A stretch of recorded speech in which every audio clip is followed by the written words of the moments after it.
সত্যৰঞ্জন বৰা ডাঙৰীয়া, মই লখিমপুৰৰ সাংবাদিক দীপপ্ৰতিম বৰাই ক'লোঁ।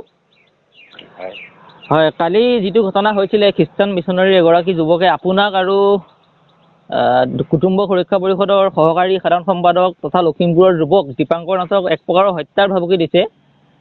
এই সন্দৰ্ভত আপোনাৰ কি প্ৰতিক্ৰিয়া হ'ব?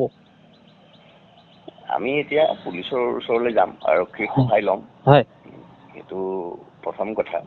আৰু 2 নম্বৰ কথাটো হ'ল, তেওঁলোকে এই ধৰণৰ কথা বতৰাৰ দ্বাৰা এইটো কৰি দিছে যে তেওঁলোকৰ আচলতে স্বভাৱ চৰিত্ৰবোৰ সত্য শুদ্ধ নহয়, আৰু তেওঁলোকে যিবোৰ কথা কৈছে ফোন কল বুলিয়েই নহয়, আৰু বিভিন্নজনে যিবোৰ মন্তব্য কৰি আছে সংবাদ মেল দি পেলাই বা অন্যান্য বিভিন্ন ধৰণে, তেওঁলোকে আচলতে যে এখন শান্তি আৰু সৌম্যতাৰ আৱৰণ পিন্ধি ঘূৰি ফুৰিছিলে অতদিনে, সেই কথাটো প্ৰমাণ পাইছে।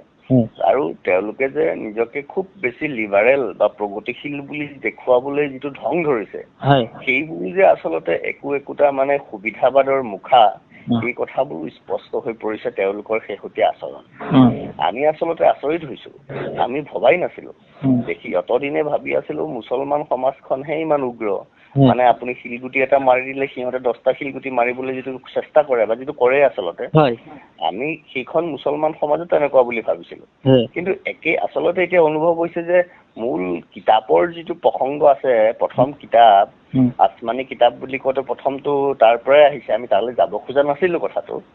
গতিকে আল্টিমেটলি বাইবেল আৰু কোৰাণৰ অৰিজিনটো একেটাইতো, আমি তালৈ যাব খোজা নাই বা এতিয়াও নকওঁ কথাটো। তথাপিও অনুভৱৰ কথাটো কৈছো যে তেনেকুৱা এটা যিহেতু অৰিজিনটো একেই, DNA যিহেতু একেই, গতিকে আচৰণনো কেনেকে পৃথক হ'ব। তাৰ পিছতো আমি কওঁ যে আমি তেওঁলোকৰ ধৰ্মীয় কথা বতৰা, আমি সেইবোৰ বিৰোধ কেতিয়াও কৰা নাই, আজিও নকৰো। প্ৰসংগক্ৰমে ওলাইছে কাৰণে কথাটো কৈ থৈছো। কিন্তু কথা হ'ল, আমাৰ যিটো শিক্ষা ব্যৱস্থাত তেওঁলোকে যি ধৰণৰ তেওঁলোকৰ ধৰ্মীয় উন্মাদনাৰ যিটো বীজ ৰোপণ কৰি বটবৃক্ষ ৰূপ ধাৰণ কৰাব তেওঁলোকে যি চেষ্টা কৰাই আছে, সেইটো আমি হ'বলৈ নিদিওঁ। আৰু এই বস্তুটো যিকোনো কাৰণত নিদিওঁ। তেওঁলোকে যিমানেই যি নকৰক, মূল কথা তেওঁলোক অহা নাই। পৰীক্ষাবোৰ চলি থকাৰ কাৰণে আমাৰ ল'ৰা ছোৱালী যিহেতু গোটেইবোৰ আমাৰেই, গতিকে সেইকাৰণে আমি অকণমান মানে কথাখিনি আমি অকল শান্ত শিষ্ট হৈ পেলাই কামখিনি কৰি আছো। আৰু অশান্ত হ'বলগীয়া হ'লে অশান্ত হ'ব। তেওঁলোকে যি ধৰণে আচৰণ কৰিব তাৰ প্ৰত্যুত্তৰ দিবলৈ আমিতো প্ৰস্তুত হৈয়ে আছো, নহয় জানো? প্ৰত্যুত্তৰ তেওঁলোকে পাব। প্ৰতিটো ক্ৰিয়াৰে সমান আৰু বিপৰীতমুখী প্ৰতিক্ৰিয়া থাকে। আমি বিষয়টো কৈছো, বিষয়টো কি? অসাংবিধানিক কৰ্ম যিবোৰ কৰিছে, নিউ এডুকেশ্যন পলিচিৰ বিৰুদ্ধে যিখিনি কাম তেওঁলোকে কৰিছে, আমি সেইবোৰ প্ৰসংগ কৰিছো। সেই প্ৰসংগবোৰ কোনো এজন মানুহেও মাতবোল দিয়া নাই। খ্ৰীষ্টিয়ান সমাজৰ পৰা এই এনেকুৱা তৰল মন্তব্য কৰি, তৰল ব্যৱহাৰ কৰি, অশ্লীল আচৰণ কৰি তেওঁলোকে আচলতে কি দেখুৱাব খুজিছে? আপুনি যদি ৰাজপথত যাতে কাপোৰ খুলি দিয়ে, লজ্জিত কোন হ'ব?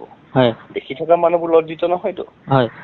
আৰু আপুনি যদি ভাবিছে মই কাপোৰ খুলি পেলাই মই খুব ফূৰ্তি কৰিছো, মই খুব ডাঙৰ মানুহ হৈছো, যিবোৰ আজিকালি সাধাৰণতে একাংশ মহিলাই ৰীল বনাওতে কৰে, দেখিছে নহয় সামাজিকভাৱে, যিসকলে তাতো লজ্জা নাপায়, নিজকে আধুনিক বুলি ভাবিছে, তাৰমানে আপুনি বুজিব লাগিব যে সেইখন সমাজ, সেইখিনি মানুহ মানসিকভাৱে বিকলাংগ, সেইখিনি মানুহ সামাজিকভাৱে সমাজৰ প্ৰতি কিছুমান অভিশাপ, সমাজৰ প্ৰতি তেওঁলোক ভাবুকি। আৰু আমাৰ কৈছো বিভিন্ন সময়ত তেওঁলোকে খ্ৰীষ্টিয়ান ধৰ্মৰ যিবোৰ খ্ৰীষ্টিয়ান মিছনাৰীৰ দ্বাৰা পৰিচালিত যিবোৰ আপোনাৰ শিক্ষা অনুষ্ঠান, সেইবোৰতো আৰু মাদ্ৰাছাৰ দৰে ধৰ্মীয় অনুষ্ঠান নহয়। তেওঁলোকে ধৰ্মীয় অনুষ্ঠান হিচাপে স্বীকৃতি কৰাই লওক, তেতিয়া আমাৰ ক'বলগীয়া নাই। তেতিয়া আমাৰ ল'ৰা ছোৱালী তাত পঢ়িবলৈও নাযায়। যদি ইছলামিক মাদ্ৰাছাৰ নিচিনা কৰে আমাৰ ক'বলৈ নাই, আমি তেতিয়া তাক প্ৰশ্ন কৰিবলৈ নাযায়। কিন্তু পাব্লিক স্কুল নহয়। পাব্লিক স্কুলত আপুনি ক'ত কেতিয়া কোনোবাই নামঘৰ দেখিছে নেকি? স্কুলৰ ভিতৰত কোনোবা মন্দিৰ পাইছে নেকি ক'ৰবাত আপোনাৰ জীৱনত? ক'ৰবাত দেখিছে নেকি? তেওঁলোকৰ তাত গীৰ্জা কিয় থাকিব নোৱাৰে, আমি থাকিব নিদিওঁ, মানে স্পষ্ট কথা। ইতিমধ্যে আমি লিগেলি গোটেইখিনি কৰিছো। হয়তো লিগেল প্ৰচেছটোত সময় লাগিব, সময়টো লাগিব নহয়, কাৰণ এদিনততো তেওঁলোকে এইবোৰ হোৱা নাই। তেনেকে অসমত বোলে 300 খ্ৰীষ্টান মিছনাৰী স্কুল আছে, এদিনততো হৈ উঠা নাই। গতিকে আমাৰো যুঁজখন কৰোঁতে সময় লাগিব। কিন্তু যি ধৰণে অসমৰ ৰাইজে সঁহাৰি দিছে, খুব সন্তুষ্ট হৈছো, উৎসাহী হৈছো, সাহস পাইছো। আপোনালোকৰ সংবাদ মাধ্যমেও এই বিষয়ে যিখনে সহায় সহযোগ কৰিছে, যিসকলে পোনপটীয়াকে সেই আমাৰ লগত সহযোগ কৰিব পৰা নাই সন্মুখত থাকি, তেওঁলোকে সামাজিক মাধ্যমৰ যোগে যি ধৰণে আমাক মন্তব্য কৰি হওক, আমাৰ সঁহাৰি জনাই হওক, আমাৰ কথা বতৰাবোৰ ৰাইজৰ মাজলৈ লৈ গৈ শ্বেয়াৰ কৰি হওক, যি ধৰণে প্ৰত্যক্ষভাৱে পৰোক্ষভাৱে নৈতিকভাৱে আমাক যি ধৰণে সমৰ্থন কৰিছে, এই গোটেই কথাৰ যি ধৰণৰ ফোন আমি পাইছো, বিভিন্নজনে আমাৰ লগত যোগাযোগ কৰিছে ফোনত, এনেকুৱা অশ্লীল অসভ্য আচৰণ কেৱল এই খ্ৰীষ্টিয়ান সমাজৰ পৰা আহিছে। তাৰ বাহিৰে যথেষ্ট সংখ্যক ফোন কল আহিছে বিভিন্ন ঠাইৰ পৰা, বিভিন্নজনে ফোন কৰিছে। কেৱল ইয়াৰে নহয়, মেঘালয়ৰ পৰা আমাৰ লগত যোগাযোগ কৰিছে। মেঘালয়তো কি ধৰণে অশান্তি কৰিছে খ্ৰীষ্টিয়ান মিছনাৰীসকলে সেই কথাবোৰ আমাক কৈছে, আমাক ফোনত যোগাযোগ কৰিছে, আমাক ইমেইল কৰিছে। অৰুণাচলৰ পৰা কৈছে, অৰুণাচলৰ নামটো মই পাহৰি গলো এই সময়ত। অৰুণাচলৰ পৰা তেওঁলোকে কৈছে যে কি ধৰণে খ্ৰীষ্টিয়ান মিছনাৰীসকলে খ্ৰীষ্টিয়ান ধৰ্ম প্ৰচাৰ কৰি যিটো দনি পলো পুৰণা যিটো অৰুণাচলৰ যিটো মূল ধৰ্ম আছিলে কেনেকে নষ্ট কৰিছে, সেই কথাবোৰ আমাক স্পষ্টকে ইমেইল কৰি লিখিতভাৱে আমাক জনাইছে। আৰু হায়দৰাবাদৰ পৰা ফোন কৰিছে, পাঞ্জাৱৰ পৰা আমালৈ ফোন আহিছে। পাঞ্জাৱত আটাইতকৈ ডাঙৰ কথা, আমি নৰ্থ ইষ্টৰ কথাই কৈছো, পাঞ্জাৱত সাংঘাতিক ধৰণে খ্ৰীষ্টান মিছনাৰীয়ে বদমাচি কৰি আছে। আৰু আপোনাৰ জানি ভাল পাব যে মেঘালয় CM, মেঘালয় বিধানসভাত ইতিমধ্যে এই বিষয়টো আলোচনাও হৈছে। মেঘালয় বিধানসভাত আলোচনা হৈছে, কি নহৈছে তাৰ মেঘালয় CM কনৰাড চাংমাই তাৰ ওপৰত ৰিয়েক্ট কৰিছে। আৰু আমি ইতিমধ্যে কনৰাড চাংমালৈকো পত্ৰ লিখিছো, ইমেইল যোগে পঠিয়াইছো। আৰু আমি ৰৈ আছো অসমৰ মুখ্যমন্ত্ৰীয়ে কি কয়, আমি তেওঁলৈ পত্ৰ দিছো, চাবলৈ ৰখি আছো। আমি অসমৰ চিফ ছেক্ৰেটাৰীক দিছো, গভৰ্ণৰক 2বাৰ পত্ৰ দিলো। আমি ৰৈ আছো, লিগেলি যিখিনি কৰিব লাগে কৰিছো। এতিয়া তেওঁলোকৰ তাৰ মাজতে তেওঁলোকে আমেৰিকাৰ পৰা অন্য বিভিন্ন ঠাইৰ পৰা আমালৈ ফোন চোন কৰি বিভিন্ন ধৰণৰ কথা ক'বলৈ চেষ্টা কৰি আছে। কিন্তু আমাৰ কথাটো হ'ল আমি মূল বিষয়টোত আছো। আৰু কালিলে আমাৰ এখন সংবাদমেল আছে। কালিৰ ভিতৰত আমি কৈছিলো অসম চৰকাৰে কি ধৰণৰ পদক্ষেপ লয় তেওঁলোকে জনাক, যদি নলয় কাইলৈ কৈছিলো অসম চৰকাৰে কি ধৰণৰ পদক্ষেপ লয় তেওঁলোকে জনাক, যদি নলয় কাইলৈ সংবাদমেলত আমি অন্যান্য বহু কথা আমি আৰু ৰাজহুৱা কৰিম। আপোনালোকে কাটি টুকুৰা কৰিম বুলি কৈছে।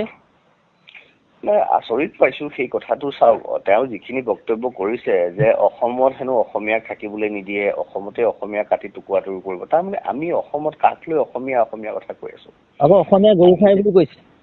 আচলতে তাকেই কৈছো, অসমীয়া গৰু খোৱাৰ প্ৰসংগৰ পৰা আৰম্ভ কৰি তেওঁলোকে যিখিনি কথা কৈছে, সাৰ খোৱা অসমীয়া মানে তেওঁলোক অসমীয়া নহয় নেকি?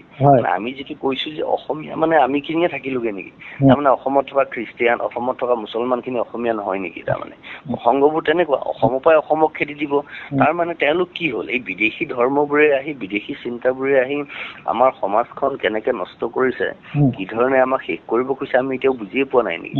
আজি আমি কা আন্দোলন কৰি ফুৰিছে একাংশই, কিন্তু কা আন্দোলনৰ কৰা ভিতৰি যে এই বিদেশী চিন্তাবোৰে খ্ৰীষ্টিয়ান মিছনাৰী শিক্ষা অনুষ্ঠানবোৰে আমাৰ ভাষা, সভ্যতা, সংস্কৃতি, সাহিত্য সকলো নষ্ট কৰিলে, সকলো কোঙা কৰি পেলালে।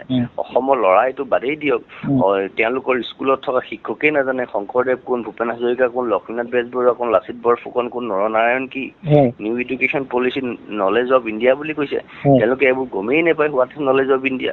তেওঁলোকে ভাবিছে নলেজ অফ ইণ্ডিয়া মানে জেচাছ খ্ৰাইষ্ট আৰু খ্ৰীষ্টিয়ানিটি। এইবোৰ কেনেকে হ'ব? We are not against Jesus and Christianity. আমি উই আৰ নট এগেইনষ্ট, ভগৱানৰ লগতো যুদ্ধ কৰিব নোৱাৰি, আমি ভগৱানৰ লগত কিয় যুদ্ধ কৰিম? আৰু জিচাছ খ্ৰাইষ্ট কেতিয়াবা অসমলৈ আহি নষ্ট কৰিছে নেকি? জিচাছ খ্ৰাইষ্টে নাই কৰা। এই জিচাছ খ্ৰাইষ্টৰ নামত দালালি কৰা, লোভীয়া, এই অশ্লীল অসভ্য আচৰণ কৰা কিছুমান মানুহে কৰিছে, যিবোৰ মানুহে ভাবিছে ইয়াতে এইটো কৰিলেহে তেওঁলোকে ধৰ্মটো পাব। আচলতে তেওঁলোকে অনুভৱেই কৰিব পৰা নাই। জিচাছ খ্ৰাইষ্টে সমাজৰ কাৰণে, ধৰ্মৰ কাৰণে নিজৰ জীৱনটো শেষ কৰি দিলে। এওঁলোকে নিজৰ জীৱনৰ সুখৰ কাৰণে সমাজ নষ্ট কৰি দিছে, এওঁলোকে আমাৰ সংস্কৃতি নষ্ট কৰি দিছে। গতিকে এইখন আমাৰ যুদ্ধখন কেৱল এইবোৰৰ মানে মানসিকতাটো যেতিয়ালৈকে আমাৰ সলনি নহয় আমাৰ সমাজত, তেওঁলোকে 200 বছৰ লাগিলতো তেওঁলোকে শেষ কৰিবলৈ, 200 বছৰীয়া যিটো আমাক শেষ কৰিলে তেওঁলোকে আমাৰ মানসিকতা, শিক্ষা ব্যৱস্থাৰ মাধ্যমেৰে। গতিকে মই ক'ম আমাৰ ছচিয়েলি ইনজাষ্টিচ হৈছে এতিয়া গোটেই প্ৰক্ৰিয়াটোত। ছচিয়েলি ইনজাষ্টিচ হৈছে, ছচিয়েলি আমাক হত্যা কৰা হৈছে, আমাক নৈতিকভাৱে আমাক হত্যা কৰা হৈছে, আমাক সাংস্কৃতিকভাৱে হত্যা কৰা হৈছে, আমাক আধ্যাত্মিকভাৱে হত্যা কৰা হৈছে, আমাক মানসিকভাৱে চাইকলজিকেলি আমাক হত্যা কৰা হৈছে, আমাক আপোনাৰ ৰাজনৈতিকভাৱে হত্যা কৰা হৈছে, আমাক ধৰ্মীয়ভাৱে হত্যা কৰা হৈছে। এই গোটেইবোৰৰ প্ৰতিবাদটো হ'ব আৰু প্ৰতিবাদ হৈছে। আৰু আমি যে প্ৰতিবাদ কৰা নাছিলোঁ সেইকাৰণে আমাক অসমতে থাকি কোনোবাই আমাক টুকুৰা টুকুৰ কৰিব বোলে ভাবুকি দিব পৰা দিয়কচোন, আহক ফোনত ক'লে কি সন্মুখলৈ আহক, আমিওতো আছো ৰৈ আছো, আমিতো ঘূৰি ফুৰিছো চাৰিওফালে কৈ আছো কথাবোৰ, ফোনত কৈতো আমিতো আৰু কেৱল ফোন বা সামাজিক মাধ্যমতে সীমাবদ্ধ নহয়, আমি তেওঁলোকে স্কুললৈ গৈছো, আহি থকা দিনত আকৌ যাম, পৰীক্ষাটো শেষ হ'বলৈহে বাট চাই আছো, তাৰপিছত আকৌ আমাৰ কামবোৰ আৰম্ভ হ'ব, আমি কৰিয়ে আছো। গতিকে অসমৰ ৰাইজে অনুভৱ কৰক যে অসমত থাকি যিবোৰক আমি লৈ পেলাই অসমীয়া বা যিবোৰক লৈ আমি অন্য বহু কথা ভাবিছো, সেইবোৰেই অসমীয়াৰ এখন আৱৰণ পিন্ধি লৈ পেলাই এফালৰ পৰা অসমীয়া সভ্যতা সংস্কৃতি নষ্ট কৰিছে। তাৰমানে এটা অন্তিম প্ৰশ্ন মই কৰিবলৈ বিচাৰিছো, দেখা গৈছে যে যি সত্ৰনগৰী মাজুলীতেই হওক বা অন্যান্য অসমৰ বিভিন্ন ঠাইত হওক, এতিয়া খ্ৰীষ্টান ধৰ্মৰ আগ্ৰাসন যথেষ্ট বৃদ্ধি পাইছে। সনাতন ধৰ্মত বিশ্বাসী একাংশ লোকেও খ্ৰীষ্টান ধৰ্মত তেওঁলোকে ধৰ্ম গ্ৰহণ কৰিছে, খ্ৰীষ্টান ধৰ্মত দীক্ষিত হৈছে, বা আমি সাংবাদিক হিচাপেও বিভিন্ন ঠাইলৈ যাওঁতে গম পাইছো যে বিভিন্ন সনাতনী ধৰ্ম মানুহেও খ্ৰীষ্টান ধৰ্মতে ধৰ্মান্তৰকৰণ হৈছে। এই ক্ষেত্ৰত কি কাৰণে আচলতে তেওঁলোকে ধৰ্মান্তৰকৰণ হৈছে, এই ক্ষেত্ৰত আপোনালোকে কি ব্যৱস্থা ল'ব, কি জনাব এই ক্ষেত্ৰত?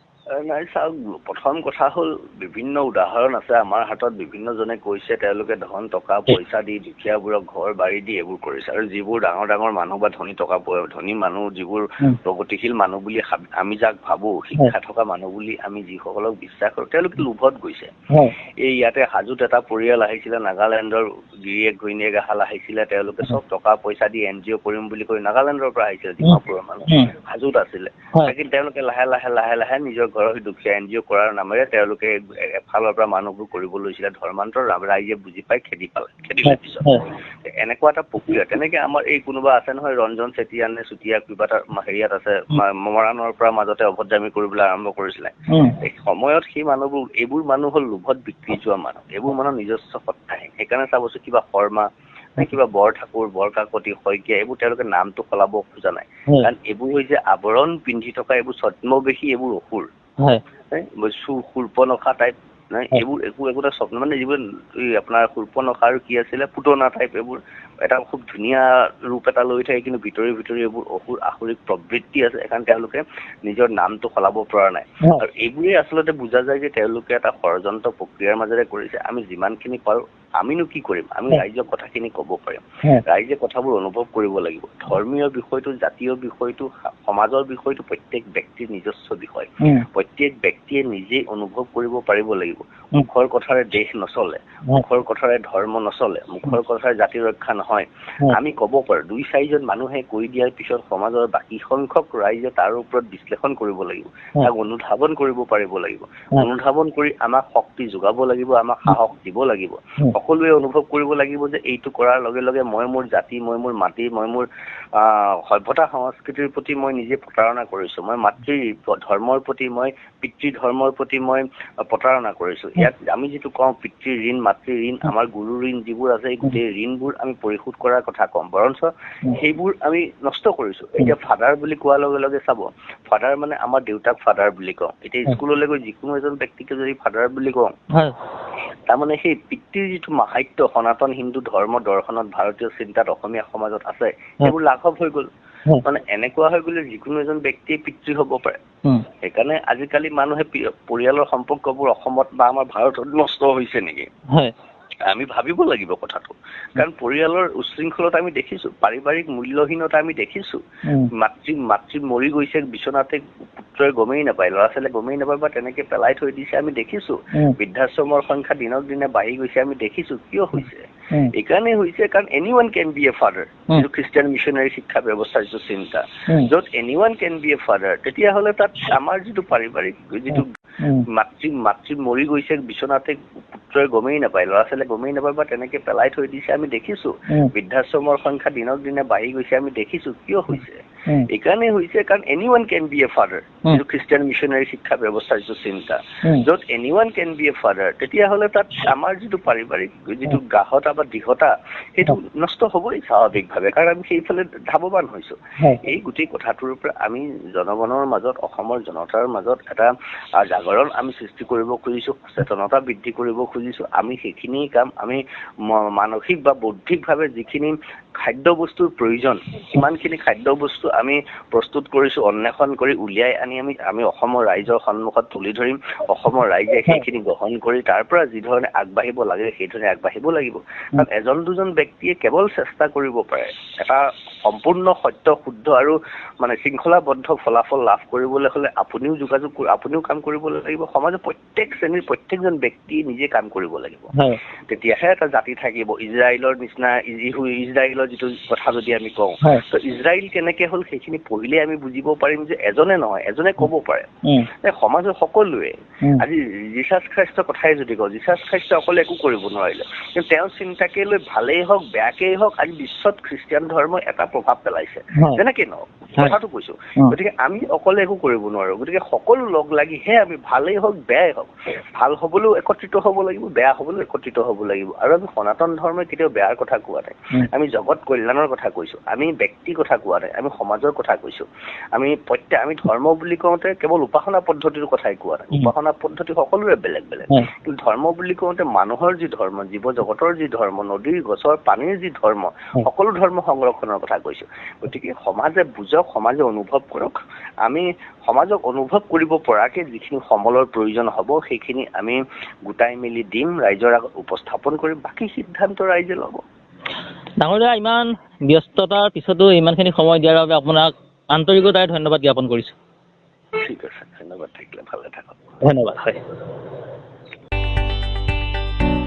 মৰিগাঁৱৰ এখন আখৰেৰ প্ৰতিষ্ঠান চুলতান হস্পিটেল এণ্ড ৰিচাৰ্চ চেণ্টাৰ য'ত আপুনি অতি কম খৰচতে কৰিব পাৰিব অস্ত্ৰোপচাৰৰ পৰা প্ৰাথমিক চিকিৎসালৈ ultrasound ECG sugar test LFT আদিও পৰীক্ষা কৰিব পাৰিব কম খৰচত তেন্তে পলম কিহৰ অচিৰে যোগাযোগ কৰক স্ক্ৰীনত উপলব্ধ ফোন নম্বৰ কেইটাত ফোন নম্বৰ কেইটা হৈছে 8822686715 অথবা 9435201000 ঠিকনা দমাল ৰোড মৈধালী পথাৰ মৰিগাঁও অসম